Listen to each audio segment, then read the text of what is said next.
મારો બોડી અને સોલ આ ના પાડે ને તે જગ્યાએથી હટી જવું જોઈએ. એનું રીઝન હું તમને એક સરસ એક્ઝામ્પલ થ્રુ સમજાવીશ કે એક વખત મેં મારા ઘર આગળ એક છોડ મેં વાવ્યો હતો. એને મેં પ્રોપર પાણી આપ્યું, ફર્ટિલાઇઝર આપ્યું, ઇવન સનલાઇટ પણ પ્રોપર આવતી, તે છતાં પણ એ ગ્રો નહોતો થતો. ઘણા લોકોએ મને કીધું કે ભાઈ તારે આની અંદર આ રીતે પાણી એ કરવું જોઈએ, કાં તો આ ફર્ટિલાઇઝર યુઝ કર, પણ એ સેમ જ હતું.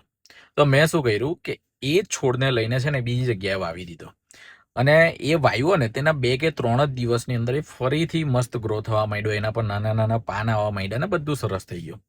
જીવનમાં પણ છે ને ઘણી વખત આવું જ થાય છે કે પાણી હવાનો કોઈ પ્રોબ્લેમ ના હોય, પણ આપણી જે જગ્યા હોય ને તે જગ્યા ખોટી હોય.